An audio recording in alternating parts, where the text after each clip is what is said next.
Hello friends, NCERT की lecture series में आप सभी का स्वागत है। आज हम देखने वाले हैं ज्योग्राफी क्लास 7 का चैप्टर 2, जिसका नाम है हमारी पृथ्वी के अंदर। इस चैप्टर में हम पृथ्वी के आंतरिक संरचना का निर्माण किस तरह से हुआ है, किन पदार्थों से हुआ है, उनके बारे में जानने वाले हैं। तो चलिए इस चैप्टर को शुरू करते हैं। तो हमारी पृथ्वी एक गतिशील ग्रह है। इसके अंदर एवं बाहर निरंतर परिवर्तन होता रहता है। क्या आपने कभी सोचा है कि पृथ्वी के आंतरिक भाग में क्या है, पृथ्वी के किन पदार्थों से बनी है? तो सामान्यतः हमें तो ये देखिए कि बुक की जो क्रिएशन है, ये छोटे बच्चों यानी छोटी आयु के बच्चों के हिसाब से लिखी गई है।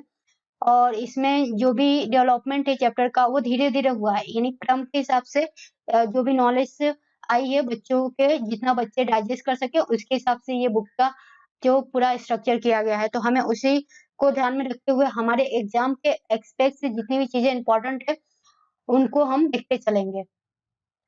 तो पृथ्वी का आंतरिक भाग, एक प्याज की तरह पृथ्वी भी एक के ऊपर एक संकेंद्रित परतों से बनी है। पृथ्वी की सतह की सबसे ऊपरी परत को पर्पटी कहते हैं। जो ये आप भाग देख रहे हैं, ये पर्पटी है। यह सबसे पतला परत होती है। यह महाद्वीपीय सतह में 35 किलोमीटर और समुद्र की सतह पर 5 किलोमीटर तक होती है। यानी ये जो पर्पटी है, ये महासागरों में 5 किलोमीटर, जहाँ पे महासागर स्थित है वहां पे 5 किलोमीटर, और जहाँ पे महाद्वीप स्थित है वहां पे ये जो पर्पटी की गहराई है वो 35 किलोमीटर तक पाई जाती है। महाद्वीपीय सतह मुख्य रूप से सिलिका एवं एल्यूमिना से जैसे खनिजों से बनी है। यानी सीएल, इसको सीएल कहा जाता है, जिसमें सिलिका की भागीदारी और एल्यूमिना की भागीदारी अधिक होती है। और ये कहाँ महाद्वीपियों पर पाई जाती है। यानी जो महाद्वीप है, ये महाद्वीप का जो भाग है, ये पूरा बना है सीएल का, यानी सिलिका और एल्यूमिनिया की मात्रा इसमें अधिक है। वहीं पे समुद्र की सतह के नीचे जो पर्पटी पाई जाती है, उसमें सिलिका और मैग्नीशियम की मात्रा अधिक होती है, इसलिए उसको सीमेल कहा जाता है, सीमे।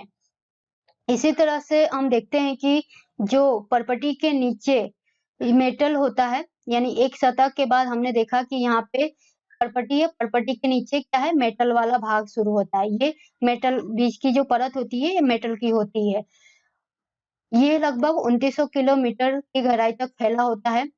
सबसे आंतरिक परत जो होता है मेटल के नीचे, वो होता है क्रोड, यानी आंतरिक क्रोड, जिसकी त्रिज्या, यानी उस क्रोड की त्रिज्या को हम 3500 किलोमीटर तक की उसकी त्रिज्या का मतलब होता है उसका आधा भाग, उस क्रोड का आधा। जैसे कि एक गोल है और गोल का एक सेंटर है, उस केंद्र से उसकी आधी जो भाग की दूरी है, ये लंबाई है, वो 3500 किलोमीटर है। और जब इसको पूरा कर देंगे तो ये दोनों को डबल कर दोगे तब 7000 जितना हो जाएगा। इस तरह से क्रोड बहुत बड़ा है। यह मुख्यतः निकल और लोहे की बनी है, जिसे निफे कहते हैं। केंद्रीय क्रोड का तापमान और दाब काफी ऊंचा होता है। जैसा कि यहाँ पे देखिए चित्र में कि ये क्रोड है, और ये दोनों मिला के ये आंतरिक क्रोड माना जाता है और ये बाहरी क्रोड है। इसी तरह से ये मेटल है, और मेटल के ऊपर जो पर्पटी है, ये पतली सतह पर्पटी की पाई जाती है। तो इस तरह से ये ढांचा तैयार रहता है। यहाँ पे भी देख लीजिए एक बार कि क्लियर हो जाए कि जो इनर कोर, फिर आउटर के बाद मेटल, और मेटल के बाद क्रस्ट, यानी ऊपरी परत आता है। और इसी तरह से हम देखते हैं कि ये पृथ्वी की जो पदार्थों का बना है, तो हम देखते हैं कि इसमें जो बाहरी सतह मेटल है, मेटल के ऊपर जो महाद्वीप वाला जो भाग है, वो सिलिका और एल्यूमिनियम से बना है, और जो महासागर वाला भाग है वो सिलिका और मैग्नीशियम से बना है। उसी तरह से जो निफे है वो निकल और फेरस से बना है। जैसा कि यहाँ पे आप आकृति में देख सकते हो, ये महाद्वीपीय वाला सतह है और ये महासागर वाला सतह है। और यहाँ पे जो परत है वो 5 किलोमीटर तक की गहराई तक फैली हुई है, और वहीं पे हम देखते हैं कि महाद्वीपों पर ये 35 किलोमीटर तक की परत पाई जाती है। और इसी ढांचे में पृथ्वी का ये जो मेटल स्तर आता है, फिर कोर, मेटल के बाद अंत में कोर आता है। पृथ्वी के आयतन का केवल 1% भाग ही पर्पटी है। 84% भाग मेटल और 15% भाग क्रोड एरिया कवर करता है। पृथ्वी की त्रिज्या 6,371 किलोमीटर की है। यानी जब पूरी पृथ्वी की जो त्रिज्या है, एक पृथ्वी का मान लीजिए त्रिज्या है, वो 6,371 किलोमीटर की है और इसी को आप 2 से गुणा कर दोगे तो लगभग होगा कि 12,000 साढ़े 12,000 के आसपास पृथ्वी का पूरा व्यास आएगा आपको। तो इस तरह से पृथ्वी अपने आकार में बहुत बड़ी है। और यहाँ पे देखें जो ये प्रॉपर्टी की पूरे जो आप काउंट करोगे तो ये 1% है पूरी पृथ्वी के निर्माण का।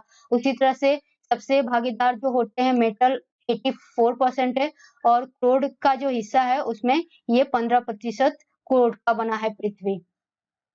अब पृथ्वी में पाए जाने वाले सेलों की बात करते हैं कि ये तो सतह हो गई। अब ये सतह तो कोई ना कोई पदार्थों से बनी होंगी, जैसा कि हमने देखा कि सिलिका, फिर मैग्नीशियम, एल्यूमिना, फिर फेरस, निकेल। ये पदार्थ जब अगर पृथ्वी इन पदार्थों से बनी है, ये पदार्थ पृथ्वी के तो आंतरिक संरचना में इनकी भागीदारी है, पर ये कहीं न कहीं पृथ्वी के बाहरी स्वरूप को भी आकृति देने में अपनी भूमिका निभाते हैं। तो वो किस तरह से, तो चलिए देखते हैं। सेल एवं खनिज। पृथ्वी की प्रॉपर्टी अनेक प्रकार के सेलों से बनी है। पृथ्वी की प्रॉपर्टी बनाने वाले खनिज पदार्थ के किसी भी प्राकृतिक पिंड को सेल कहा जाता है। यानी पृथ्वी की, मान लीजिए पृथ्वी की प्रॉपर्टी पे, पृथ्वी की सतह है और उसपे जो कोई भी प्रॉपर्टी बना रहा है, कोई भी सतह एक निर्मित हो रही है, वो कोई ना कोई प्राकृतिक पिंड, यानी वो एक हमने प्राकृतिक चीज किसे कहते हैं? तो सामान्य से आप कॉन्सेप्ट रखिए, लॉजिक रखिए कि प्राकृतिक चीज उसे कहा जाता है जिसमें मनुष्य की कोई भागीदारी ना हो, यानी वो प्रकृति के द्वारा स्वतः प्रदत्त हो, उसका निर्माण करने में मनुष्य की कोई भागीदारी नहीं हो। और ऐसे ही चीजें पृथ्वी के निर्माण ठीक है, पृथ्वी एक प्राकृतिक ग्रह मान सकते हो आप, और इस पे जो भी चीजें पाई जाएंगी वो प्राकृतिक रूप से ही होंगी। तो यहाँ पे जो भी पिंड मिला है वो प्राकृतिक रूप से ही मिला होगा। जो भी सेलों का निर्माण हुआ होगा पहले, मनुष्य के आने से पहले आप देखोगे तो वो कोई ना कोई प्राकृतिक रूप से यहाँ पे अवस्थित होगा। उसके बाद मनुष्य आया और फिर उसका उपयोग करने लगा। तो इस तरह से ये जो सेल बने, यानी जो सेल यानी आप मान सकते हो एक तरह से पत्थर बने, वो पृथ्वी के बाहरी परत पे बने और कोई ना कोई पिंड से बने। और पिंड का मतलब एक ऐसी चीज है जो आकाश में घूमती रही हो, उसको भी आप पिंड कह सकते हो, या फिर पृथ्वी पर कहीं न कहीं रूप से आकर टकरा गई हो और कुछ न कुछ निर्मित की हो, या फिर पृथ्वी के अंदर से निकली हो और वो कुछ निर्माण कर दी हो। तो वो इन सब चीज़ों में पृथ्वी की निर्माण में जो बाहरी और आंतरिक जो संरचना है उसमें मनुष्य की भागीदारी नहीं है। इसलिए इनको एक प्राकृतिक घटना के रूप में ही देखेंगे और ऐसी परतों को ही सेल कहा जाता है। सेल विभिन्न रंग के, आकार के एवं गठन की हो सकते हैं। मुख्य रूप से 3 प्रकार के सेल देखने को मिलते हैं। अग्नेय, जिनको इग्नियस सेल कहते हैं, अवसादी सेल, जिनको इंग्लिश में सेडिमेंट्री सेल कहते हैं, और तीसरा जो सेल है वो कायांतरित यानी मेटाफोरिक सेल कहते हैं। ये बहुत इम्पोर्टेंट है, पीटी के लिए आपको ध्यान में रखना है और माइंड में रखना है कि सबसे बाहरी जो सेल आता है उसको अग्नि से, फिर अवसादी मुखी है। जैसे कि यहाँ पे आप मैग्मा देख रहे होंगे कि ये कितना गर्म तत्व है और कितना गहरा और गाढ़ा है ये। इस तरह से ये ज्वालामुखी में इस तरह की मैग्मा पाए जाते हैं। एक आग कहते हैं कि आग का गोला होते हैं। जब वही ज्वालामुखी इस तरह से फटता है, पृथ्वी पर आता है, तो इस तरह से मैग्मा दूर-दूर तक जाके फैल जाती है। जितने भी उसका प्रवाहित होने का स्तर होता है, सुविधा होती है, उतने दूर तक वो लगातार मैग्मा अगर दूर-दूर तक फैल रही है और कहीं न कहीं जाके तो ये ठंडी होगी, क्योंकि ये तो गर्म लावा होता है आग का, और वो जब उसकी आग को उतनी तापमान ऊर्जा नहीं मिलेगी, तो धीरे-धीरे ठंडी होगी, और ठंडी होगी तो वहाँ पे कहीं न कहीं अपने जमाव करेगी, और जमाव होगा तो कोई ना कोई एक परत तैयार होगी। इस तरह से इस परत को कहा जाता है बेसाल्ट, यानी मैग्मा से बने हुए पदार्थ को जो परत बैठ जाती है, जो जम जाती है, उसको बेसाल्ट, यानी जब जमने के बाद जो पदार्थ बनता है उसको कहते हैं बेसाल्ट। तो इस प्रकार से द्रवित मैग्मा जो है ठंडा होकर ठोस हो जाती है और बने सेल को अग्नेय सेल कहते हैं कि, और इन्हें प्राथमिक सेल भी कहा जाता है। अग्नेय सेल 2 प्रकार की होती हैं, अंतर्भेदी सेल और बहिर्भेदी सेल। यानी कि ये इस तरह की पाई जाती हैं कि बहिर्भेदी उन्हें कहा जाता है जो बाहर निकल जाती हैं मैग्मा और एक सेल का निर्माण करती है, जैसा कि बेसाल्ट यहाँ पे जम के तैयार हो जाता है। उसी तरह से आंतरिक रूप से भी मैग्मा जो है जब जो मैग्मा बाहर नहीं आ पाती वो पृथ्वी के अंदर ही सतह पे ही फैलकर और अपना जमाव करती हैं, और उन्हीं को कहा जाता है आंतरिक सेल। क्या आपने ज्वालामुखी से निकलने वाले लावा की कल्पना कर सकते हैं? वास्तव में आग की तरह लावा द्रवित मैग्मा की लावा है जो पृथ्वी के आंतरिक भाग से निकलकर सतह पर आता है। यह द्रवित लावा पृथ्वी की सतह पर आता है। यह तेजी से ठंडा होकर ठोस बन जाता है। परपटी पर इस प्रकार के बने सेल को बहिर्भेदी अग्न्यसेल कहते हैं, क्योंकि ये जो मैग्मा है ये पृथ्वी के बाहरी सतह पर जम रहा है, इसलिए बहिर्भेदी अग्न्यसेल कहा जाता है। इनकी संरचना बहुत ही महीन दानों वाली होती है। उदाहरण के लिए बेसाल्ट, यानी ये जो बाहर आके मैग्मा जमता है और ये महीन परपटी वाला होता है, महीन दानों वाला, इसको कहते हैं बेसाल्ट। दक्कन पठार बेसाल्ट सेलों से बनी है, यानी दक्कन का क्षेत्र जो जहाँ पे झारखंड का इलाका है, वो पठार जो है पूरी तरह से इन्हीं सेलों से बना है, इस तरह के बेसाल्ट से बना है। इसीलिए वहां पे क्या कि खनिज पदार्थ ज्यादा देखने को मिलते हैं। और वहीं पे टाटा बिरला ये सब के बड़े-बड़े फार्म्स बिछे हुए हैं। देख जैसा कि हम सुनने को आता है कि वहाँ पे लोहे की खान है, कोयला भी उत्पादन होता है वहाँ से, मतलब बड़ी-बड़ी खानें हैं ईंधनों की, संसाधनों की। तो इस तरह से वहाँ पे जो पठार वाले क्षेत्र हैं, वहाँ पे इस तरह के संसाधन देखने को मिलते हैं, क्योंकि वहाँ पे कहीं न कहीं एक तरह से बेसाल्ट का जो मात्रा है, ईंधनों का स्वरूप मिलता है। इस प्रकार बने ठोस सेलों को अंतर्वेदीय कहते हैं, यानी ऐसे सेल जो पृथ्वी के अंतर्भाग में ही जम जाते हैं, उनको अंतर्वेदीय अग्न्यसेल कहते हैं। धीरे-धीरे ठंडा होने के कारण ये बड़े दाने के रूप में ले लेते हैं। ग्रेनाइट ऐसे ही सेल का एक उदाहरण है। लेई मसाले तथा दाने का चूर्ण बनाने के लिए जिन अपघर्षण पत्थरों का उपयोग किया जाता है वे ग्रेनाइट का होता है, यानी जो पृथ्वी के बाहर जो अग्न्यशील लावा जम के आया वो बेसाल्ट हुआ।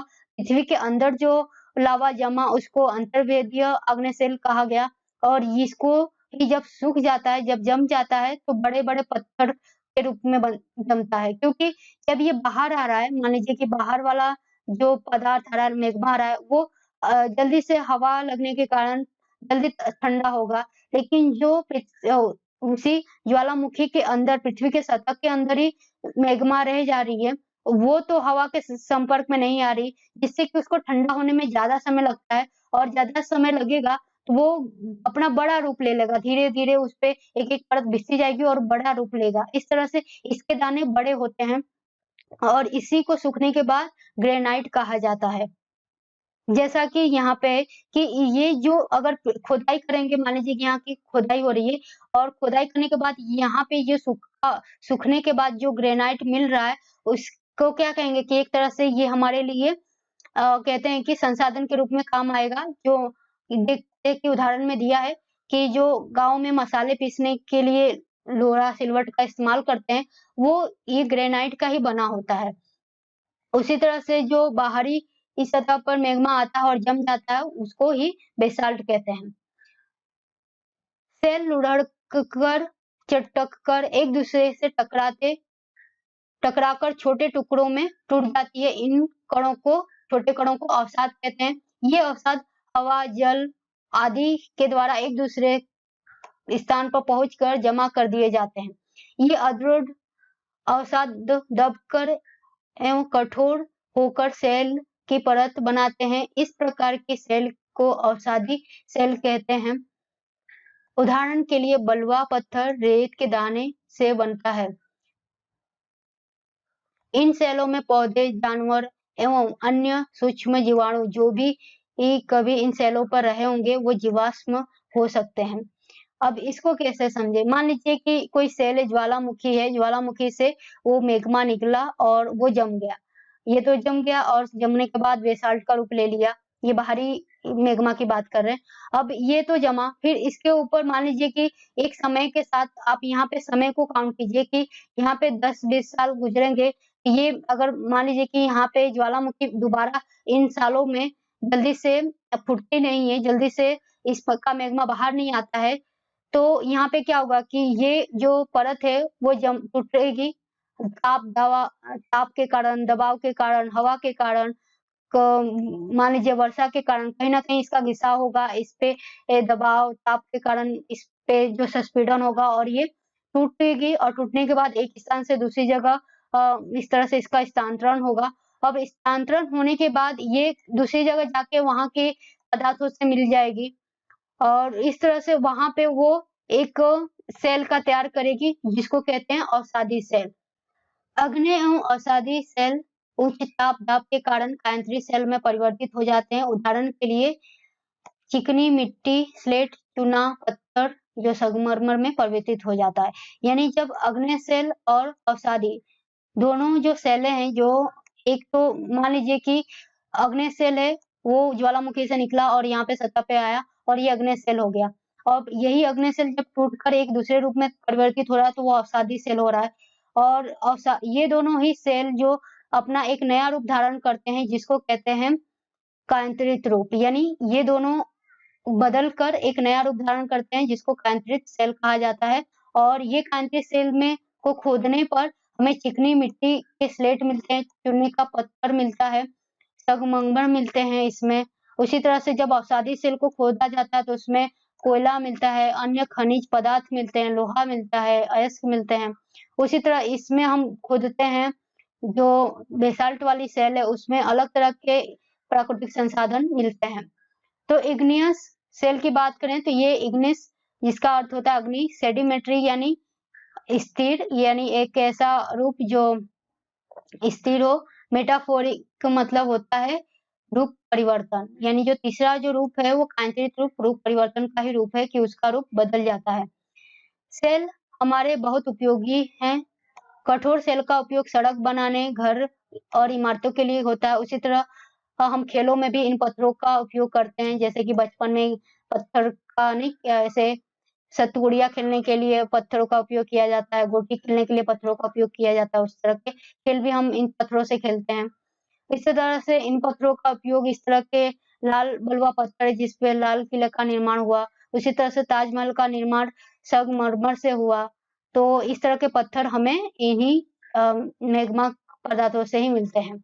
आपको जानकर आश्चर्य होगा कि इन्हीं निश्चित दशाओं में एक प्रकार की सेल चक्रीय तरीके से दूसरे में परिवर्तित हो जाते हैं। एक सेल से दूसरे सेल में परिवर्तन होने की इस प्रक्रिया को सेल चक्र कहते हैं। जैसा कि यहाँ पे होता है कि मैग्मा है, मैग्मा से फिर वो अग्नि बनेगा, अग्नि से फिर वो अवसाद में तो बदला, फिर अवसादी सेल। अवसाद मतलब उस अग्नि का टूटना फूटना, टूटने फूटने के बाद फिर से वो जमा होगा और वो अवसादी में बदलेगा।